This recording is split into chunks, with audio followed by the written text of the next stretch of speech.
Hey, I'm Carl Cadwell, and I am not a neurologist. I'm not an MD, but I am a student of what happens. And I've worked in the field of neurology through our medical company that my brother and I run for years, and I've learned so much by rubbing shoulders with all these great people. And one of the things we learned is you start to ask questions. You start to ask questions like, why does the brain go downhill? Why, when we get older, do we start having dementia or Alzheimer's? Why do football players, they've stopped playing football when they're 25 years old, or if they end up in the pros, or college when they're 22, end up in trouble when they're in 50s and 60s, and their brain just keeps going downhill, and they have what's called PCS, or progressive concussive syndrome. Why do we see that? And you've got to start asking those questions, and there are actually some answers out there. And the answer is almost always goes back to, we haven't gone to the underlying cause of what caused it originally, and it's continuing on, okay? And that's what we're doing here at the Pacific Clinic, is say, there are some underlying causes, and if we can identify those underlying causes, we can go back and stop them, and then we can come up with some very interesting treatments that can help. Many of you have heard Steve White's testimony, and Steve is a friend of mine for years, and I knew him as a kid, as a teen, saw him when he went into pro football, and by the time he hits 55 or 60, his cognitive ability had declined so much that if he'd gone down 1 or 2 more points in the Montreal assessment, he wouldn't have been able to hold a conversation. And so we said, Steve, we know how to stop this.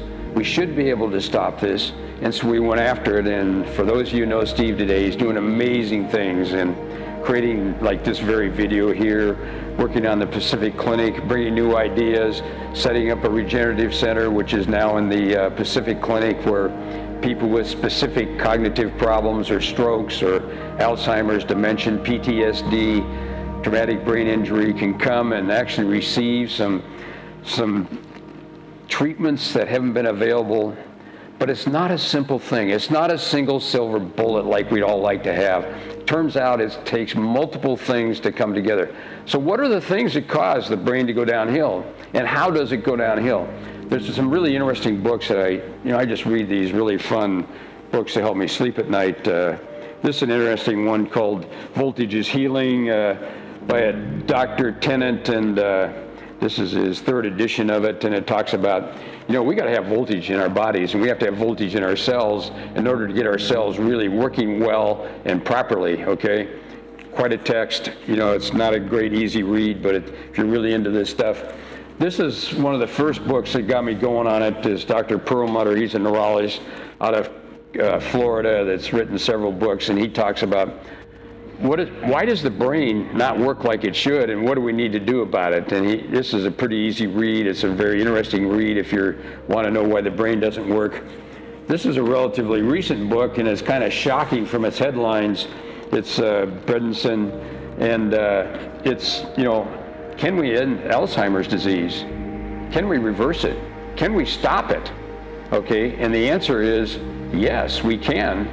If you can find the underlying cause, which is done through testing, a lot of blood tests, that could be, and there's a lot of causes for it, and we can do that. But he was the first one that helped me really understand why the brain continues to go downhill. And it's really summarized in this diagram, and I don't know if you can zoom in on this diagram or if you want to take another picture of this and insert it. But what happens if you have any inflammation going on in the brain, when we send out extensions to create new neuronal connections. Oh, by the way, everybody says the brain stops being ability to change at age 25. It's just not true. Okay, they've really shown now that the brain is still plastic. You can create new neuronal connections, and you do it all the time. But if you have any kind of inflammatory factors going on, the little extensions called prions get cut in 3 different places, and they don't form good neuronal connections. But if you don't have inflammation going on, then it cuts it in one place, and you have great neuronal new extensions going on. That's really a kind of a layman's description of what he describes here. But that is really helped me understand what is happening in the inflammatory process that we have to get rid of that's happening there. And anytime you have runaway inflation, it can be a lot of causes, you end up with problems in the brain. And so what are they from? Well, they're from insulin resistance. They're from any kind of mycotoxin exposure that you may have. They're from, well, if you have sleep apnea and you have reduced oxygen while you sleep, it can be from that, It can be from a leaky gut. And I'll talk about it a little bit more, and I've done that before in another talk, where your gut basically is, because of the foods we eat, end up letting stuff into our bloodstream that is toxic to us. And it causes an inflammation in a lot of places in our body, not just our brain. Poor dentition and periodontal disease is another big contributor. So if you have active periodontal disease, you're a high candidate for having cognitive decline and brain problems. If you have chronic infections like herpes or tick-borne pathogens like Lyme disease as an example, it's another one. If you have nutritional deficiencies, you have it. The two biggest ones that people are deficient on that cause brain problems are vitamin D and vitamin B12. And so, what do? I take multiple vitamins that have vitamin B. I take the vitamin B complex, which has all the vitamin Bs in it, and I take D3 on a daily basis. And it can also be from vascular disease, okay? So what's the number 3 cause of death in our country today? Number 1 is heart. Number 2 is stroke. Number 3 is Alzheimer's disease. Amazing that that's come up so far recently. And you have to ask yourself, why is that? And it's because we have become, in our society, more toxic, and we've become more, our diet has gone downhill, and we're eating more foods that cause inflammation in our diet. And so when we, here at the Pacific Clinic, when we go into this, we want to know what's going on. Well, if it's not really obvious what's happening, we'll do blood tests and have them sent out. We don't actually do them. We send them out to Total Care Clinic and have them do that, or you can go to your own primary care doctor and have that done. And then we find out what's going on and treat that underlying cause first. And so once we get the underlying cause under control, then what happens? We can begin to treat the problem. And we can treat the problem we have. That's why we've set up the Regenerative Center here at the Pacific Clinic. It's why we have the Recovery Zone here at Pacific. And some of these things you can do on your own in the Recovery Center. Some of those you have to go to the Regenerative Center. But we can do them on our own here, or on your own, or you can do it with assistance here at the Pacific Clinic. And we're working with physicians and nurse practitioners and to be able to make this happen. It's just not, our personal trainers that are doing this, although we have awesome personal trainers here at the clinic also. Exercise is really key, by the way. It's one of the things you want to do. Great sleep is the key. If you're not getting 7 or 8 hours of great sleep, your brain doesn't have time to basically flush itself, because that happens during our parasympathetic mode, in which the brain actually flushes itself and cleans itself. And if we don't have the cerebral spinal fluid being cleaned, it's never freeing itself of its own toxins that are built up and own waste products that happen from its own metabolic processes. Somebody say, a lot of people believe, the people that get Alzheimer's just have the bad genes. Well, yeah, that could be true. And if you have the AOPE4 gene in 2 of them, you're at real high risk, and about a few percent of the population has this, a very high risk of having Alzheimer's disease. Does that mean that you're condemned? No. Even those people can actually stop the process and not succumb to Alzheimer's disease, okay? Hopefully you don't have that. Most of the population does not have that, okay? Most of them have the APOE2 gene or 3 gene. Hopefully you have APOE2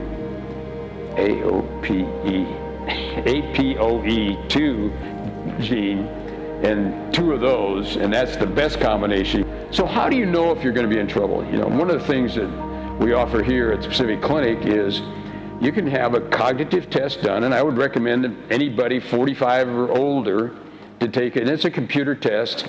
It costs us $35 to have it done. We charge you $35, and you'll have a baseline.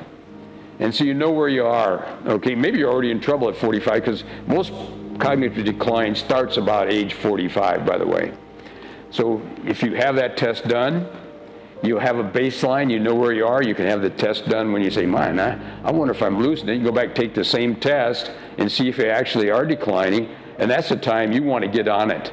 You don't want to wait until your family is deciding which nursing home you're going in or which Alzheimer's unit you're going in. You want to do that really early in the game, because there is no need today to succumb from Alzheimer's or dementia. You can control it, you have to get the underlying cause, and you have to know what is there. You know, there's so many things that happen. We can also show progress through other things, you know, like MRIs show cognitive decline, and it'll show up in the actual MRI imaging. Quantitative EEG will show cognitive decline function of the brain.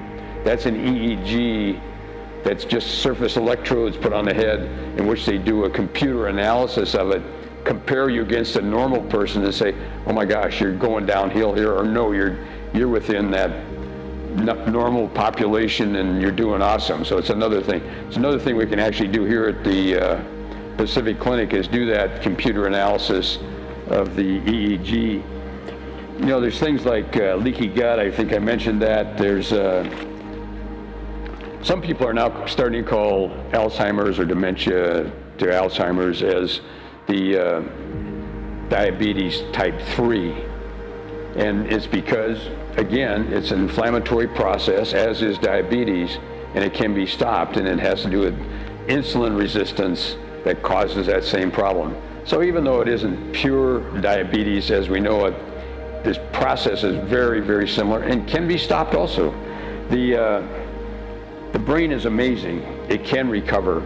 Most people go, whew, you know, you end up with brain problems, you're done. You know, we've had so many people, and we have some of their testimonies on our website where we've actually helped people that were basically, they'd given up hope. And what we do here at Pacific Clinic, we give them hope. And not only hope, we also give them solutions that move them back towards normal, or sometimes completely to normal. With the EEG, you can measure the amount of voltage in the brain, and it's actually very sensitive to decline in voltage, but it's more than just a decline in the voltage. It's also a shift in the dominant frequency range to a lower frequency range than would be a normal, healthy person. And it's very difficult to look at an EEG, which most neurologists are trained to do that, and visually inspect the EEG, and they're looking for epileptic kind of foci, so you're having seizures or potential seizures, or they're looking at head injuries. And you can see those pretty readily just by visually examining the EEG. But when you want to really start knowing precisely what's going on in the brain, then you can do a quantitative EEG, and it compares against that normative database that'll tell you, man, you're dropping in voltage in this region of the brain, and it's time to do something about it. And there's several ways to raise voltage, okay? And one of them is through stimulation, like the whole body sound vibration that we have here made by Vibrogenics, actually increases the brain's, actually increases the entire body's cellular voltage, so they actually run at a higher level and work better when they run at a higher level. Most of us are running at a cellular voltage, and that's what this book is about, is the healing is voltage. Most of us are running at a voltage level that is about 50 millivolts, if we want to be really specific, and that's the cellular potential across the cell membrane. Okay, we would like to have it around 70 to 90. Okay, and if it drops below 50, the cell's still working, not great, but it's still working. 70 to 90, it's running it optimally where it should be. You drop it down to 30, and they pretty much stop working or don't work very efficiently at all, and down around 10, they die. Okay, now there's a normal cycle of cells that go through that, but I'm talking about cells that aren't ready to cycle out. And these are the ones that need to be working for you. There is very solid scientific evidence to support that's what happens. What's not quite as solid scientific evidence is, can you make that happen in the brain? But you can do that kind of empirically by saying, gosh, we see this change in the brain and the way it's functioning. There's no other explanation to say, but those brain cells that weren't working as well, we've raised their voltage and now they're working better, okay? But we can't do that unless we can create new neuronal connections, okay, to help it recover and heal. And that's why we've got to get the underlying cause and get rid of it. And then once we do that, then we can really help the brain heal, and actually lots of other parts of your body too, where they can start to heal by raising the voltage in the body to where they start functioning better and working better. The very best tool for doing that is sound vibration, okay? Other tools do that. Infrared saunas, far infrared saunas do that. And they actually, they penetrate maybe 1.5 inches, maybe 2 inches, and they actually excite the mitochondria in the cells to give off the energy called ATP, okay? Doesn't affect your whole body. It's not tissue specific like sound is, but it's kind of a general thing, and we use far infrared sauna here at the Pacific Clinic as one of our treatment modalities. One of the other things we do to help the brain heal is we bring in oxygen, and there's some unique ways to bring in oxygen. Many people have heard of hyperbaric chambers. We have a hyperbaric chamber here, okay? That's one way of introducing oxygen. We also use adaptive contrast, which is a way in which we bring in more oxygen into the whole body, especially the internal organs, by lowering the oxygen blood levels to a point where, like, you've climbed to the top of Mount Rainier, and then and your blood vessels all open up because they want more oxygen, especially to your brain and internal organs that they want to protect, and that's a great opportunity to just flood the body with oxygen. And we do that. And that's part of what we do in our regenerative center. And we do those kinds of things that really help the body heal faster and recover more quickly in the process. But I'm also a great believer that there's no one thing that works, okay?